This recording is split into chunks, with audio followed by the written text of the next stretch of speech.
representing. Somebody has to. No, actually, that's not true. There is a slight cameo from them. We'll get to that in a bit. So, all right, I just sat through the entire first season of the Animaniacs reboot, and I guess I should talk about my background real fast on this because it's worth knowing if you don't. Grew up loving Animaniacs, absolutely adored it, loved it so much I've gotten to know the creators of the show, the voice actors. I've done work with them before. It's just all phenomenal people. I absolutely love them. So I was really curious about this this reboot that Steven Spielberg has returned for, that a lot of the original voice actors have come back. The creators did not come back, which is interesting. I understand bringing in like new people, but I'm like, you could have thrown in like a creative consultant or something. It's a little odd, but that does happen. I really just wanted to judge this as a show on its own, because behind the scenes stuff, I don't know what's going on. I have no clue. So I just wanted to judge it on its own, and man, I wish this was a show where I could just say, it's all fantastic, or, oh, it sucks. Like, it's for a super fan, I can't do that, man. There's way too much to talk about. So I guess, but if I had to, I guess, sum it up real quick, because I'm sure this is going to be a long video. I can't see it being a short one. I would probably say about 70% of it is top-notch, is actually very, very well done. You can tell they put a lot of effort into this reboot. This wasn't something they just rushed out. You can see the money and the hard work on screen. That 30%, though, I think is going to be very divisive among people. I know it definitely kind of irked me a little bit, but that's still 70%. That's very, very well done. So I guess on that level, I'm recommending it. I'm saying check it out, whether you're a super fan or it's just someone that remembers it, or even someone that doesn't know the show that well. I guess I'm saying go ahead and check it out, but we gotta talk about that 30%, man. There's a lot to talk about. But first, let me talk about that positive 70%, because that's still a lot of hard work and a lot of effort. Where do I start? Animation, phenomenal. It looks like they're finally putting that Tom and Jerry and Willy Wonka animation to something actually funny. Because we saw them do a little bit of that in, like, was it Tom and Jerry and the Wizard of Oz? They actually used some good slapstick there, but Willy Wonka, I feel like they're just trolling the audience. Like, they're doing weird faces and having all sorts of strange moments, and that I feel like they're like, let us be funny, let us do something funny. It's like, this is the funny thing they can finally be in. The voice acting, all top notch. You can tell years have gone by and their voices have gotten a little lower, but I mean, the timing, the delivery, they know how to make these lines funny. They just really, really got down. I mean, you can tell why these are just some of the best in their field. With that said, the lines written for them, for the most part, are very funny as well. They definitely have the idea that this is for adults and kids. Maybe sometimes a little too much for adults, but we'll get to that. It's very rare that I say that, but we'll get to that in a bit. But the comedy in this is very, very funny. It's not surprisingly topical, which I don't see as a bad thing, because that's what the original show was as well. They still have they have really good slapstick, but also really good wordplay, which is a lot of what Animaniacs was. It was them, going up usually against the Warners, going up against a big baddie, doing some satire, doing some parodies. And then, I guess because Pinky and the Brain, they were the only other ones in this, they had Pinky and the Brain just with their great banter off of each other. You just know these are people that grew up with the show, really respected it, and I'm sure had to work within some limitations. Like I said, it's only the Warners and Pinky and the Brain that are back. I can't see anyone being brought into this saying, let's just do that. Let's not do any other characters. Let's not bring back other characters. Let's keep, let's not create any other new characters. Let's limit the possibilities. I can't see that happening. That must have been a studio thing or a producer thing. I don't know. And even with that said, there's a couple times where they try kind of different show ideas. In fact, I think it's only twice I can think of in these 13 episodes, which we'll get to that in a bit too. But the songs are back, and it's some of the songwriters from Animaniacs. They have one from Randy Rogel, who actually even makes an appearance in this. The others are by the Bernsteins. They've done other songs for Animaniacs. Songs are wonderful. These setups, most of these setups, are very good. They're good updates for the most part. I want to see how the Warners are going to react to modern day technology, modern day entertainment, like there's one episode about them going to a movie theater. It's a guy manspreading, putting his legs out like that. And the whole episode is just about trying to get him to close his legs so they have more space. And they turn the theater against each other, saying that side of the theater wants you to do this, that side of the theater saying that about you. And it's very, very funny. Same thing with Pinky and the Brain. Their ideas, for the most part, are always funny ideas how to take over the world. But even the jokes that you're almost sick of, like, are you pondering what I'm pondering? I think so, Brain. But insert joke here. Is still great. They really put the time and effort into this. So a lot of it is very, very well done. I laughed hard at a lot of scenes in this. I mean, not just like, that's cute for a kid show, like really, really laughing hard. And what I like to with the timing is that they'll throw a lot of jokes at you, different types of jokes, which is good. If one doesn't work, they don't hold on it. They don't do a look to the camera or something like that. They go on to the next one. There's some things, like there's one episode, I guess it's like the Halloween episode, where they have like some scary stuff going on, where they go up against the Pennywise ghost. That's something I want to see the Warners do. Like that's a great setup. Even the opening, you probably seen the little teaser they had with the Jurassic Park bit there, and Spielberg coming in as John Hammond and stuff like that. They have that, but then they have this really great moment where, they're singing about what they've missed over the past 22 years. And they do a little song number about it, and then it gets to who the president is, and it's like, oh, wait, is he? Well, you see, kids, because these actually take a couple years to make. We're making this in 2018, so we don't know if this is still going to be the president or not. It's like, well, how do we sing about what happened in those 2 years? It's like, let's guess. They guessed pretty damn close.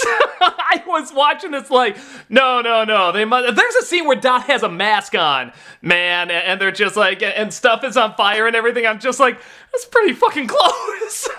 So, I mean, just props to that, for getting so close to that. So, with all of that, I mean, there's, like I said, this is not like a soft reboot, like, oh, okay, well, let's do that because they're popular again and that'll make money. No, they really, really worked hard on this, and you can tell. All right, so that's the 70%, and that's me saying, go see it. I mean, watch it. Let's talk about that 30%. I adjusted myself in the chair, man, so it's gonna get serious. How do I put it? If you want to know what the Warner's thoughts on gun control was... Because that's an episode. I'm sorry. It's not gun control. It's bun control, like bunnies. But I don't know why anyone calls bunnies buns. But it's like, okay, and they're all over the place. And this guy said, "It is my right to have these buns," and they have to bring in these Australian dingoes to show them the way. And it's like, all right. And even at the end, they're like, oh, isn't it sad we had to do like this allegory or whatever? It's like, okay. Have you ever wanted to hear the Animaniacs talk about your right to protest? Because that's a song. And what's so weird about that is it starts off as a song about the suffragette movement, which I think is really cool. It's like, all right, yeah, talk about the women that got involved and the strategies. What a great idea. Go ahead. About 1/3 through, they stop and they're like, wait, women get the right to vote, but cartoons don't get the right to vote? And then turns into a song about them going and trying to convince cartoon characters to get the right to vote with like Bugs Bunny and stuff, but then like the Flintstones are in there and Hanna-Barbera characters. I'm like, all right, well, Warner Brothers owns them, okay, and then it just ends with Porky saying, that's democracy, folks, and it's like, all right, that's a little odd. As you can tell, they get really political in this, and here's the thing. Both Animaniacs and even Tiny Toons always got a little political, especially with the presidents. They made fun of George Bush, they made fun of Clinton, they made fun of Al Gore. I don't know if they were around long enough to make fun of George W. I'm sure they would have. But the idea was that they kind of made fun of, you know, society and culture and what was popular, what you see in media. So they made fun of a lot of celebrities, a lot of movies, a lot of TV shows. Naturally, they're gonna make fun of a little bit of politics as well. You know, and if you were to watch them, you would not know what if they have any leanings or what their thoughts are. The idea was, let's just make people laugh. Let's be anarchy. Let's be the clowns. You know, that mocks the world around us. This, you can definitely tell what side they lean, because a lot of the times when they do something political, there's a little message at the end. There's kind of this idea of, well, we're telling you what to do. And I just don't think that's like what Animaniacs is to me. The best example I can think of is, you know, you think of like the old Warner Brothers cartoons where they go to war and they, you know, during World War II and everything. That makes sense. And honestly, if they did something on like COVID, I think that would make sense. That kind of impacts everybody and it's everywhere. You can't get away from it. But it's kind of like if Bugs Bunny just saying, what about that McCarthy trial, huh? Like, what? Where'd that come from? You know, and then giving his thoughts on it and why it's wrong and stuff like that. Like, even if you agree, you feel like it doesn't really belong there. And that's kind of the vibe I get from this. Of course, there's gonna be some Trump jokes. I mean, that guy is designed to be made fun of. Like, every day he'll go out and say, make fun of me, make fun of me. And it's like, as a comedian, you have to. You have no choice. So, and again, they always make fun of the presidents. That's not a big issue for me. And, you know, there's even one, so, okay, there's like one where they go on Fox News or fake news, because you haven't heard that one yet, have you? But they go on like Tucker Carlson or something like that, or they call him like a different name. But the idea is he's trying to talk about the issues and the Warners never do. That's funny, and it doesn't really lean towards anything. It is making fun of him, like the jets fly by spelling out his name, and yet they keep getting the name wrong, so he'll keep playing the footage. Like, that's kind of making fun of that personality. Again, like they make fun of Howard Stern and such in the old days. But there was no, here's the lesson, here's what we're trying to say, kind of thing to it. And there's several times where they do it, and they do not hide it very well, and it does feel off. It doesn't feel right. It doesn't feel like we're trying to mock everything. It doesn't feel like, here's an escape. We know you're in a crazy world. Now here's your kind of escape to get away from that and just mock the crazy world around you. It's, the world is crazy. You got to do something. Here's what you're going to do. That's kind of the vibe I got from it. With that said, I do feel like one of the... I mean, like, I've talked about this, you see him on my shirt and everything. It's only the Warners and Pinky and the Brain. And I think because of that, there's a lot more time dedicated to them, and they're done well. They're great characters. You know, if we were watching, I don't know, like, Rita and Runt and Buttons and Mindy, I'd be like, oh no, like this can't hold the show. But, you know, the Warners and Pinky and the Brain, they can hold a show pretty well. Like, those are two good ones to pick if you gotta pick two of them. But you don't have to pick two of them.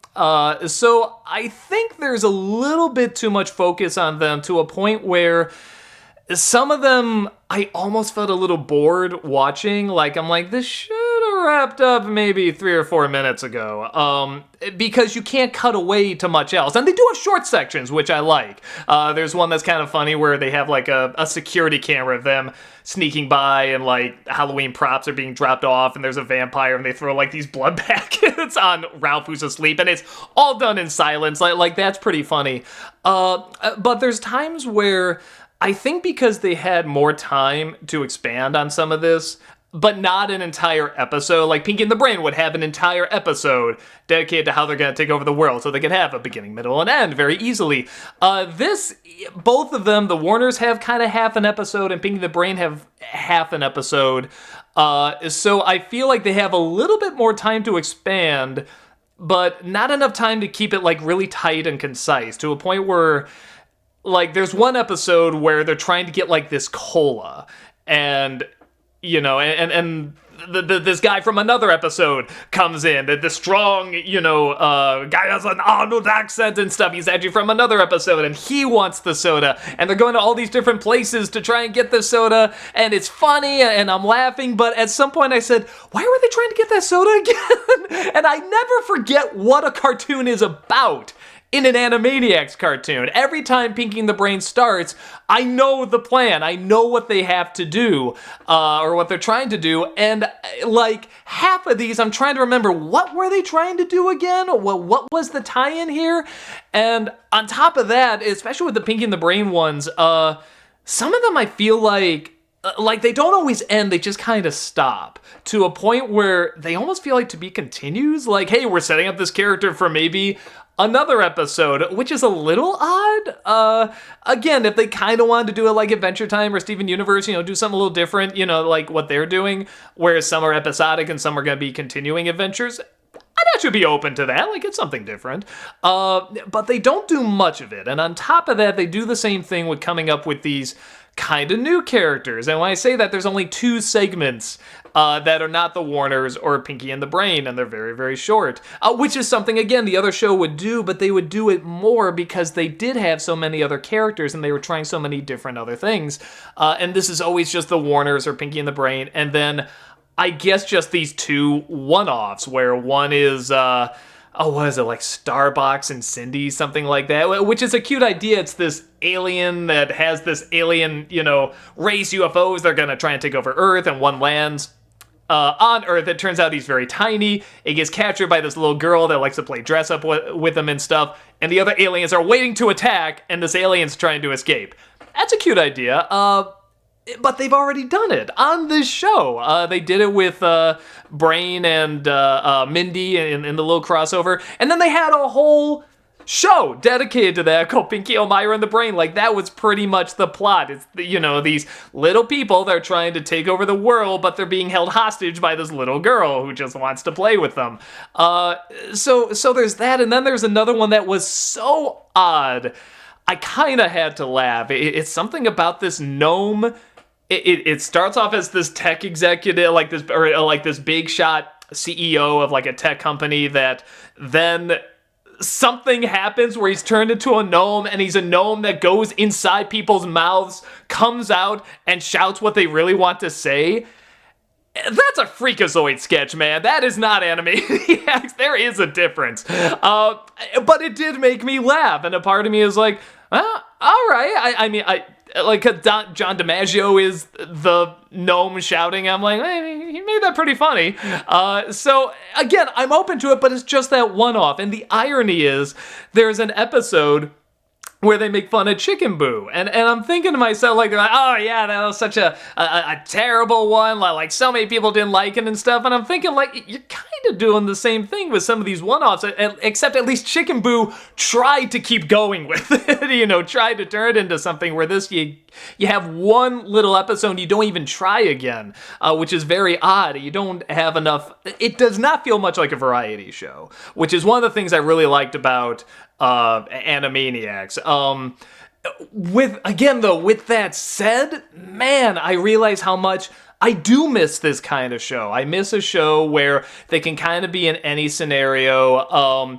They'll take something you're familiar with and mock it, and give their own little spin on it, their own little take on it. I miss this music. I kind of forgot how much I miss this orchestral music that just scores everything you're doing, the characters are doing, and not to a point where it's like obnoxious, like it matches. You're so used to hearing it in like Disney cartoons and Warner Brothers cartoons and so forth, and it's just wonderful to hear that again.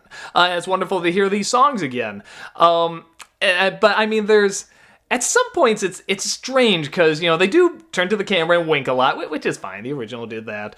But then there's there's one episode about where did all the other characters go. And it was it's one of those where I was almost ready to walk. I'm like, oh my God, are you really doing this? Are you doing this to these past, treasured characters? And then they kind of backtrack at the end. It's like, oh, no, we didn't do that. But then you couldn't even follow the joke all the way through. So some of these ideas seem it's weird. It seems a little too complicated. Weirdly. Like the original Animaniacs, if you were to watch it on mute, no subtitles, just mute, you could gather what was going on. If they had on at a bar or something like that, you're watching out of the corner of your eye, you can follow what was happening. This one, some of them you can. Like I said, the one in the movie theater, you can figure that out. But some of them, man, you just really, really have to pay attention. You have to remember back, well, wait, so this started with that and it ended up here. And wait, we're going to see that character again? Or who is this person?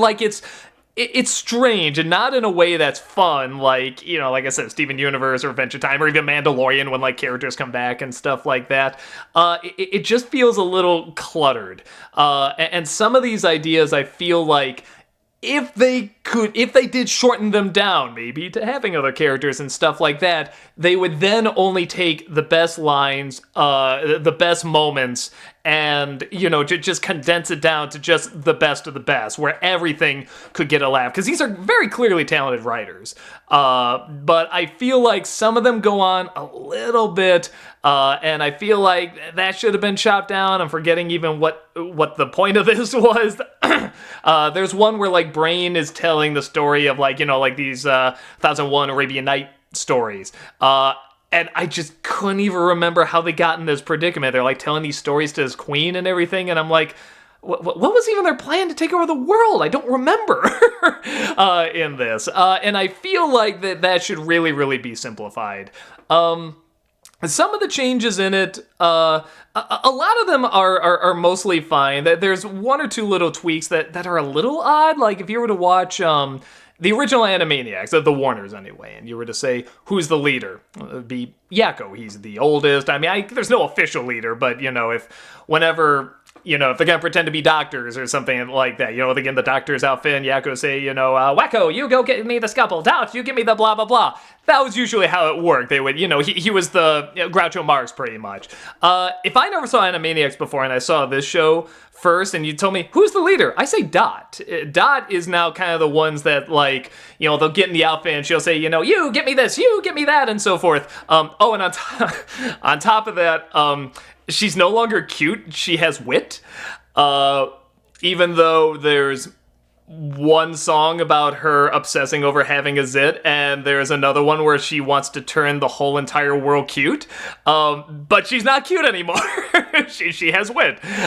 So there's little changes like that I'm sure either they got notes on or they wanted to change, to be more progressive or something like that. And sometimes it's fine. Other times it is a little distracting.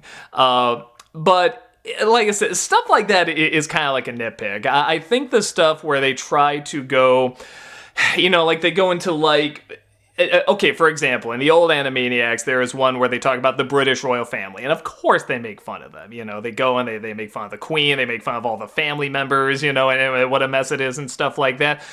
In this one, they go to Russia, and I feel like in the original show, they would make fun of Putin, and they definitely do here, but they're making fun of, the society and the knockoffs and stuff like that, and how sexist it is. It's even weird hearing some of these characters say words like Dot says sexist. Both Wakko and Brain use the word hell, which is really bizarre to hear, even though they're talking about the actual place, but that's still very bizarre.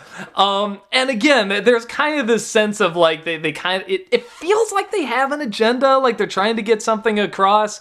And whenever they do that, to me, it doesn't fit. That's not what Animaniacs was about to me. They were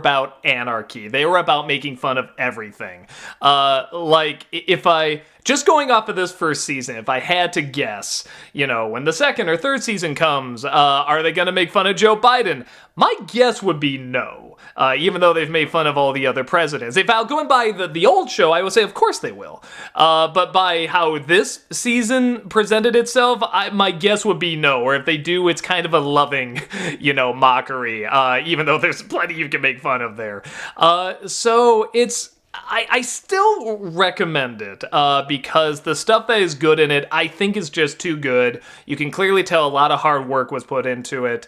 I'd say just keep in mind, I found this out doing some research. One of the people that worked on Family Guy works on the show now. And it shows. It has that vibe where sometimes it's a little unfocused. Sometimes it feels like it's trying to push, kind of this message, which with Family Guy, that's its own thing. It can be whatever it wants. But this is going off of something else that was very well established and very well put together, and now you're trying to continue it by, taking out a lot of things and putting in others. And some of the things they put in are good, but other things I'm like, this doesn't belong here. It's... If nobody else was doing this, if nobody else was talking politics, if everyone's like, oh, well, we can't talk about that, it's too taboo a subject, well, we can't stand up against this person, we can't say what we think about this, then maybe. And even then, that's a big maybe, because I'm still like, look, this is not what it was originally, but I'm all for transforming something into something else. But everybody is doing this. TV, movies, music, a kid show, everybody is doing this. Everyone wants to be all in the family. They all think they're saying something that other people aren't, and everybody is saying it's not really daring anymore if everybody is doing it. So I'm all down for making fun of political figures and stuff like that, but this definitely has a feel like we're trying to say something. We're trying to be about something. I think the best way, if you want to know if you're going to like this show or not, I say watch the intro. The intro is beautifully animated. It still has the great voice actors, and it's what you recognize, but they changed some stuff up. Like I said, the drawing style is a little different, which I like. I like that they look like the Warners and everything, but you can tell what's the new season, what's the old season. I like that. And they added a few things. They took away some things.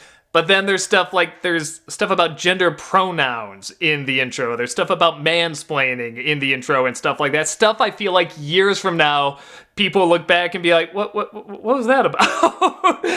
That's like, I don't know, just saying like, and men and women. And it's like, well, why'd they say that? Well, maybe there was a time when, they didn't use those words or something. I don't know. It feels immediately dated. But then again, they did have Bill Clinton in the original intro, so maybe that kind of makes sense. But I don't know. There's a sense that I feel like there's always going to be some stuff that's dated, but there's much more timeless stuff in Animaniacs, in my opinion, than there is dated stuff. And I think this is just on the cusp of, like, there might be too many things that are dated. It feels like maybe half the stuff is dated, where before I'd say maybe 1/3 or 1/4 is dated, in the writing. The rest is timeless. Again, kind of like Looney Tunes. There's definitely stuff that has not aged well or is dated, or celebrities they're mocking and so forth. But you can still watch them. Any kid can watch them because they still know the initial idea behind it. But yeah, I say that's kind of my biggest issue with it. So I say if you watch that intro and you're like, well, this looks interesting. I like the animation. I like the humor. I like the music. I like that it's something I recognize, but they're changing it up a bit. Then great, that's what you'll think of the show. If you're watching, thinking the same thing, but like, well, it's a little weird, kind of these little tweaks, and stuff like that. They're clearly, kind of winking, like, progressive, like, kind of thing. It's, if you're looking at, well, that's a little weird, you'll think the same thing in the show. Like, I mean, it feels weird to have it in there because, like I said, I just don't feel like that was in the original Animaniacs that much. But, that's what they have. If you look at it and be like, oh, well, that ruined the show, that's trying to virtue signal and it's doing too much and stuff like that, then that's what you're going to see in the show. That 30% is just going to overshadow the 70% for you. It doesn't quite for me, but but it definitely really, really stands out, and it is distracting, in my opinion. But I don't know, I can't ignore the great animation. I can't ignore the writing. I can't ignore the great voice acting. I can't ignore these really timeless characters coming back and talking about modern day stuff in a way that I feel like, well, like I said, for about 70% of it, I feel like this is what they would do. This is how they would react. And even they'll talk about, they'll have one where Yakko is a detective again. They're trying to solve a case, like on the Orient Express. So they'll have something like that. So they'll do kind of these timeless jokes as well. So, I am recommending it, but I'm so curious what people think about that 30%, in there. If it's not a big deal or good for them, they're trying to get across a good message or whatever, or if it's just gonna ruin it for some people. I legit don't know. So let me know your thoughts. I'd love to know. I like it. There's too much for me to enjoy to, say, don't check it out. But yeah, like I said, there's definitely chinks in the armor that should probably, it should probably be smoothed out in maybe the later seasons. But or who knows? Maybe it'll get more political. Who knows how it works? So that's my take on it. What are your thoughts? Did you think that this was, an absolutely perfect comeback? Did you think there were some problems, or do you just hate it? Is this just a betrayal of everything that it is? I love to know what you think about it. Let me know your thoughts, and I will see you next time. Take care.